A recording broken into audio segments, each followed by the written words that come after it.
CSN study में आप सभी का स्वागत है। तो कैसे हैं आप लोग? आशा करते हैं कि अच्छा होंगे। तो आज की वीडियो में हम लोग क्लास 10 के सामाजिक विज्ञान, जैसे कि आप लोग जानते हैं कि कोडरमा जिले के लिए 5-5 मॉडल सेट निकाला गया है, ठीक है, प्रोजेक्ट रेल के नाम से। तो उसी में से जो मॉडल सेट नंबर है सामाजिक विज्ञान है, और इसमें सामाजिक विज्ञान के मॉडल सेट नंबर 1 के, ठीक है, मॉडल सेट नंबर 1 की जो इम्पोर्टेंट ऑब्जेक्टिव क्वेश्चन है कुल 40 दिया गया है। 40 का इम्पोर्टेंट एमसीक्यू क्वेश्चन इस वीडियो में करेंगे। तो चलिए एक एक प्रश्न को देखते हैं और हल करते हैं। जैसा कि यहाँ पर पहला प्रश्न 1 नंबर है। 1 नंबर प्रश्न है कि जब फ्रांस छींकता है तो बाकी यूरोप को सर्दी जुकाम हो जाता है, ये किसके द्वारा कहा गया था? ठीक है, ये कथन जब फ्रांस छींकता है तो बाकी यूरोप को सर्दी और जुकाम हो जाता है, ये कथन कहा गया था मेटरनिक के द्वारा। मेटरनिक यानी ऑप्शन नंबर ए यहाँ पर सही उत्तर है। ठीक है, अगला प्रश्न देखते हैं। अगला प्रश्न यहाँ पर 2 नंबर है। 2 नंबर प्रश्न है कि 1804 को नागरिक संहिता को आमतौर पर जाना जाता है। तो 1804 में जो नागरिक संहिता हुआ था उसको किस नाम से जाना जाता है? तो उसको नेपोलियन संहिता के नाम से जाना जाता है, यानी ऑप्शन नंबर बी यहाँ पर सही उत्तर है। अब अगला प्रश्न यहाँ पर 3 नंबर है। 3 नंबर प्रश्न क्या है कि बाबा रामचंद्र कौन थे? तो बाबा रामचंद्र कौन थे? तो बाबा रामचंद्र एक स्वतंत्रता सेना थे और साथ में किसान भी थे। ठीक है, तो यहाँ पर स्वतंत्रता सेनानी ऑप्शन है, यानी ऑप्शन नंबर ए यहाँ पर सही उत्तर है। अगला प्रश्न 4 नंबर की गांधी इरविन समझौता कब हुआ था? तो गांधी इरविन समझौता हुआ था 5 अप्रैल 1931 में। 5 अप्रैल 1931 यानी ऑप्शन नंबर बी यहाँ पर सही उत्तर है। ठीक है, अगला प्रश्न यहाँ पर है 5 नंबर प्रश्न है कि बंकिम चंद्र चट्टोपाध्याय द्वारा रचित वंदे मातरम गीत किस उपन्यास से लिया गया था? तो जो वंदे मातरम गीत बंकिम चंद्र चट्टोपाध्याय ने मतलब लिया था, किस उपन्यास से लिया था? तो आनंद मठ से लिया गया था। ठीक है, आनंद मठ यानी ऑप्शन नंबर ए यहाँ पर सही उत्तर है। ठीक है, अगला प्रश्न यहाँ पर 6 नंबर है। 6 नंबर प्रश्न है कि ब्रिटेन वुड्स सम्मेलन, जिसको संयुक्त राष्ट्र मौद्रिक एवं वित्तीय सम्मेलन भी कहा जाता है, कब हुआ था? तो एक संयुक्त राष्ट्र मौद्रिक एवं वित्तीय सम्मेलन हुआ था 1944 में। ठीक है, 1944 में, यानी ऑप्शन नंबर बी यहाँ पर सही उत्तर है। अगला प्रश्न आप देख लेते हैं। अगला प्रश्न 7 नंबर है कि किस उद्योग मैस्पेनिंग जेनी मशीन के इस्तेमाल शुरू किया? ठीक है, मतलब यहाँ पर स्पेनिंग जेनी मशीन के उपयोग किस उद्योग ने किया था? सूती कपड़ा उद्योग ने, यानी ऑप्शन नंबर ए यहाँ पर सही उत्तर है। अगला प्रश्न यहाँ पर 8 नंबर है। 8 नंबर प्रश्न है कि किस समाचार पत्रों ने वानक्यूलर, यहाँ पर वानक्यूलर, उसके बाद प्रेस एक्ट से बचने के लिए रातों रात अपनी भाषा बदली? तो कौन से समाचार पत्रों ने अपनी भाषा बदल दी थी? यहाँ पर 4 ऑप्शन है, 4 ऑप्शन में से एक ऑप्शन हो जाएगा। तो यहाँ पर अमृत बाजार पत्रिका ने रातों रात अपनी मतलब भाषा बदल दी थी, यानी ऑप्शन नंबर सी यहाँ पर सही उत्तर है। अगला प्रश्न 9 नंबर है कि होशे मेला का आयोजन कहाँ होता है? तो होशे मेला का आयोजन कहाँ पर होता है? त्रिनिदाद में। त्रिनिदाद यानी ऑप्शन नंबर सी यहाँ पर सही उत्तर है। ठीक है, अगला प्रश्न यहाँ पर है, प्रश्न यहाँ पर 10 नंबर है। अगला प्रश्न क्या है कि भारत में केनाल कॉलोनी किस प्रांत में बनाए गए थे? तो भारत में केनाल कॉलोनी बनाई गई थी पंजाब में, यानी ऑप्शन नंबर सी यहाँ पर सही उत्तर है। अगला प्रश्न 11 नंबर की श्रीलंका स्वतंत्र राष्ट्र कब बना? तो श्रीलंका को आज़ादी कब बनी थी? 1948 में बनी थी। ठीक है, 1948 यानी 1948 में, यानी ऑप्शन नंबर सी यहाँ पर सही उत्तर है। ठीक है, और भारत को स्वतंत्रता कब मिली थी, यानी भारत को कब आज़ाद मिली थी, इसको आप लोग कमेंट बॉक्स में कमेंट करके बताइए। ठीक है, अगला प्रश्न यहाँ पर 12 नंबर है। 12 नंबर प्रश्न है कि यूरोपीय संघ का मुख्यालय कहाँ है? तो यूरोपीय संघ का मुख्यालय कहाँ पर है? यहाँ पर 4 ऑप्शन है, 4 ऑप्शन में से एक ऑप्शन हो जाएगा। तो यूरोपीय संघ का मुख्यालय है ब्रुसेल्स में, ब्रुसेल्स, यानी ऑप्शन नंबर ए यहाँ पर सही उत्तर है। ठीक है, अगला प्रश्न 13 नंबर है। 13 नंबर प्रश्न है कि संयुक्त राज्य अमेरिका में किस प्रकार की शासन प्रणाली है? ठीक है, अमेरिका में किस प्रकार की शासन प्रणाली है? संसदीय, यानी ऑप्शन नंबर ए यहाँ पर सही उत्तर है। ठीक है, अगला प्रश्न यहाँ पर 14 नंबर है। 14 नंबर प्रश्न है कि पंचायती राज को शक्तिशाली और प्रभावी बनाने के लिए संविधान में 73वां संशोधन कब लाया गया था? ठीक है, पंचायती राज को शक्तिशाली बनाने के लिए 73वां संशोधन लाया गया था। तो 73वां संशोधन कब लाया गया था? तो 73वां संशोधन लाया गया था 1969 में। ठीक है, यानी ऑप्शन नंबर बी यहाँ पर से उत्तर है। अगला प्रश्न है 15 नंबर है। 15 नंबर प्रश्न है कि सामाजिक भेदभाव किसके कारण उत्पन्न होते हैं। 4 ऑप्शन है। ऑप्शन ए है जाति, ऑप्शन बी है धर्म, ऑप्शन सी है भाषा, ऑप्शन डी है उपयुक्त सभी।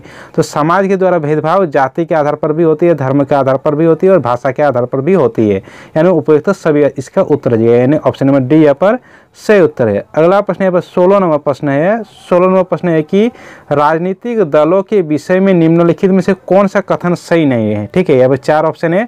4 ऑप्शन में से एक ऑप्शन को आप लोग यहाँ पर कमेंट बॉक्स में इसको कमेंट करके बताइए। ठीक है, राजनीतिक दल के बारे में तो आप लोग जानते हैं, तो यहाँ पर 4 ऑप्शन है। 4 ऑप्शन में से देख लीजिए, अगर बताइएगा तो हम कमेंट बॉक्स में खुद कमेंट करके बता देंगे। ठीक है, अगला प्रश्न यहाँ पर 17 नंबर है। 17 नंबर प्रश्न है कि फेडकर का संबंधित है। फेडकर संबंधित किससे है। तो फेडकर संबंध है पानी के निजीकरण के विरुद्ध। ठीक है, जैसे पानी है, पानी को निजीकरण कर दिया जा रहा था, तो इसके विरुद्ध आंदोलन किया गया था, इसलिए फेडकर इससे संबंधित है, यानी पानी के निजीकरण के विरुद्ध आंदोलन, यानी ऑप्शन नंबर सी यहाँ पर सही उत्तर है। ठीक है, अब अगला प्रश्न यहाँ पर 18 नंबर है। 18वां प्रश्न कि स्मॉल इज ब्यूटीफुल नामक किसकी रचना है। ठीक है, स्मॉल इज ब्यूटीफुल किसकी रचना है। तो ये रचना है सुमशेर की, यानी ऑप्शन नंबर सी यहाँ पर सही उत्तर है। अगला प्रश्न 19 नंबर है। 19 नंबर प्रश्न है कि प्रोजेक्ट टाइगर कब आरंभ की गई थी। तो प्रोजेक्ट टाइगर आरंभ कब किया गया था। प्रोजेक्ट टाइगर का आरंभ किया गया था 1973 में, यानी 1973 में, यानी ऑप्शन नंबर डी यहाँ पर सही उत्तर हो जाएगा। अगला प्रश्न है 20 नंबर है। 20 नंबर प्रश्न है कि निम्न में से कौन जल दुर्लभता का कारण है। तो 4 ऑप्शन है। एक ए नंबर है ऑप्शन आसमान वर्षा वितरण, ऑप्शन बी है तीव्र औद्योगिकरण, ऑप्शन सी है अधिक जनसंख्या, ऑप्शन डी है उपयुक्त सभी। तो जल दुर्लभता यानी जल की कमी, कारण क्या है असमान वर्षा वितरण, यानी सही समय पर वर्षा नहीं होती है, औद्योगिकरण के कारण भी होता है जल दुर्लभता, और अधिक जनसंख्या है तो पर भी यहाँ पर पानी के अभाव हो जाते हैं, यानी उपयुक्त सभी यहाँ पर सही उत्तर हो जाएगा, ऑप्शन नंबर डी। ठीक है, अगला प्रश्न यहाँ पर है 21 नंबर। 21 नंबर प्रश्न है कि निम्न में से कौन एक पेय फसल है। पेय फसल जिसको हम लोग पी के मतलब पीते हैं। ठीक है, यानी चाय, दूध, पानी ये सब हो गया। ठीक है, तो इसमें से पेय फसल क्या हो जाएगा। पेय फसल यहाँ पर चाय हो जाएगा, चाय, यानी ऑप्शन नंबर सी यहाँ पर सही उत्तर है। अगला प्रश्न यहाँ पर 22 नंबर है। 22 नंबर प्रश्न है कि सबसे कठोरतम पदार्थ कौन सा है। तो सबसे कठोरतम पदार्थ क्या है, हीरा है, हीरा, यानी ऑप्शन नंबर सी यहाँ पर सही उत्तर है। अगला प्रश्न यहाँ पर 23 नंबर है। 23 नंबर प्रश्न है कि जमशेदपुर में स्थित निजी क्षेत्रों का जो लोह इस्पात उद्योग है का नाम क्या है। तो इसका नाम क्या है, टिस्को है, इसका नाम टिस्को है, यानी ऑप्शन नंबर ए यहाँ पर सही उत्तर है। अगला प्रश्न यहाँ पर 24 नंबर है। 24 नंबर प्रश्न है कि भारतीय रेल परिवहन को कितने क्षेत्रों में बांटा गया है। तो भारतीय रेल परिवहन को देखिए यहाँ पर 18 क्षेत्रों में बांटा गया है, लेकिन यहाँ पर उस तरह का ऑप्शन नहीं है, तो यहाँ पर इसका उत्तर 18 हो जाएगा। ठीक है, अगला प्रश्न यहाँ पर 25 नंबर है। 25 नंबर प्रश्न है कि भारत के चारों महानगरों को जोड़ने वाले सड़क को क्या कहते हैं। ठीक है, देखिए चारों महानगर, ठीक है, चारों महानगर है, उसको जोड़ने वाले क्षेत्र को क्या कहा जाता है, उसको स्वर्णम चतुर्भुज कहा जाता है। क्या कहा जाता है, स्वर्णम चतुर्भुज, यानी ऑप्शन नंबर सी यहाँ पर सही उत्तर है। अगला प्रश्न यहाँ पर 26 नंबर है। 26 नंबर प्रश्न है कि कपास की फसलों को कितने पाल रहित दिनों की आवश्यकता है। तो देखिए कपास की फसलों को 150 से 180 दिनों की आवश्यकता है, तो उस अनुसार यहाँ पर देखिए 180, यानी ऑप्शन नंबर ए यहाँ पर सही उत्तर है। अगला प्रश्न आप देखते हैं 27 नंबर। 27 नंबर प्रश्न है कि लोगों के लिए विकास का अर्थ किस प्रकार होता है। ठीक है, लोगों के लिए विकास का अर्थ किस प्रकार होता है। तो लोग देखिए विकास क्या चाहिए, यानी समाज स्तर पर, सामूहिक स्तर पर, तो सामूहिक स्तर, यानी ऑप्शन नंबर सी यहाँ पर सही उत्तर है। अगला प्रश्न यहाँ पर 28 नंबर है। 28 नंबर है किसी देश की कुल आय को उसकी कुल जनसंख्या से भाग देने पर हमें प्राप्त होती है, यानी कुल आय, यहाँ पर कुल आय डिवाइड कुल जनसंख्या करेंगे तो हमें क्या प्राप्त होती है, इसको कहा जाता है प्रति व्यक्ति आय या औसत आय भी कहा जा सकता है। ठीक है, यानी प्रति व्यक्ति आय ऑप्शन ए और औसत आय यानी ऑप्शन बी, यानी ए एवं बी दोनों हो जाएगा, ऑप्शन नंबर सी यहाँ पर सही उत्तर है। अगला प्रश्न यहाँ पर है 29 नंबर की कृषि डेयरी खेती निम्नलिखित में से किस क्षेत्र से संबंधित है। ठीक है, देखिए कृषि डेयरी खेती यहाँ पर आता है प्राथमिक क्षेत्र। प्राथमिक क्षेत्र यानी जो हमें प्रकृति से प्राप्त होती है, प्रकृति यानी हो गया कृषि हो गया, यहाँ पर जो प्रकृति के द्वारा प्राप्त होती है, यह हो जाएगा प्राथमिक क्षेत्र। अगला प्रश्न यहाँ पर 30 नंबर है। 30 नंबर प्रश्न है कि तृतीय क्षेत्र को किस नाम से जाना जाता है। तो तृतीय क्षेत्र को सेवा क्षेत्र के नाम से भी जाना जाता है। ठीक, सेवा क्षेत्र, यानी ऑप्शन नंबर बी यहाँ पर सही उत्तर हो जाएगा। अगला प्रश्न यहाँ पर 31 नंबर है कि बैंक जमा राशि के बड़े भाग का उपयोग किस लिए करता है। तो जमा राशि के बड़े भाग का उपयोग किस लिए करते हैं, ऋण देने के लिए और मुद्रा के लिए, यानी ए एवं बी दोनों हो जाएगा, ऑप्शन सी। ठीक है, अगला प्रश्न यहाँ पर 32 नंबर है। 32 में प्रश्न है कि विनिमय का माध्यम किसे कहा जाता है? तो विनिमय के माध्यम मुद्रा को कहा जाता है, यानी मुद्रा के द्वारा विनिमय किया जाता है, यानी ऑप्शन नंबर सी यहाँ पर सही उत्तर हो जाएगा। ठीक है, अगला प्रश्न नंबर 33 नंबर है। 33 नंबर प्रश्न है कि विश्व व्यापार संगठन की स्थापना कब हुई? तो विश्व व्यापार संगठन की स्थापना हुई 1 जनवरी 1995 में। ठीक है, यानी 1995 में। तो 1995 यहाँ पर ऑप्शन नहीं है, लेकिन इसका उत्तर हो जाएगा 1995। ठीक है, अब अगला प्रश्न आप देखते हैं 34 नंबर। 34 नंबर प्रश्न है कि विश्व व्यापार संगठन का मुख्यालय कहाँ है?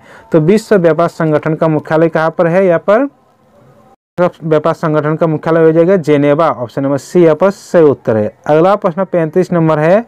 35 नंबर प्रश्न है कि उपभोक्ता आंदोलन का उदय कब हुआ था? तो उपभोक्ता आंदोलन का उदय हुआ था 1960 में, यानी 1960 में, यानी ऑप्शन नंबर ए यहाँ पर सही उत्तर है। अगला प्रश्न यहाँ पर 36 नंबर है कि उपभोक्ता संरक्षण अधिनियम, जिसको कोपरा भी कहा जाता है, कब पारित हुआ था? तो उपभोक्ता संरक्षण अधिनियम पारित हुआ था 24 दिसंबर 1986, यानी 1986 में। तो 24 दिसंबर 1946, यानी ऑप्शन नंबर बी यहाँ पर सही उत्तर है। ठीक है, अगला प्रश्न यहाँ पर 37 नंबर है कि भारत में महिलाओं के लिए किसमें सीटें आरक्षित की गई थी? तो महिलाओं के लिए सीटें आरक्षित की गई थी पंचायती राजकरण में। तो उस अनुसार यहाँ पर पंचायत सही उत्तर होगा, ऑप्शन नंबर डी यहाँ पर सही उत्तर है। अगला प्रश्न यहाँ पर 38 नंबर है। 38 नंबर है कि वह व्यक्ति जो पुरुष और महिलाओं के लिए समान अधिकार और समान अवसर में विश्वास करता है, उसे क्या कहलाता है? तो जो पुरुष और महिला को समान मानते हैं, उसको क्या कहा जाता है? समाजवादी, यानी ऑप्शन नंबर सी यहाँ पर सही उत्तर हो जाएगा। अगला प्रश्न यहाँ पर 39 नंबर है। 39 नंबर है कि भारतीय जनता पार्टी का मुख्य प्रेरक सिद्धांत क्या है? तो भारतीय जनता पार्टी का मुख्य प्रेरक सिद्धांत है सांस्कृतिक राष्ट्रवाद। क्या है? सांस्कृतिक राष्ट्रवाद।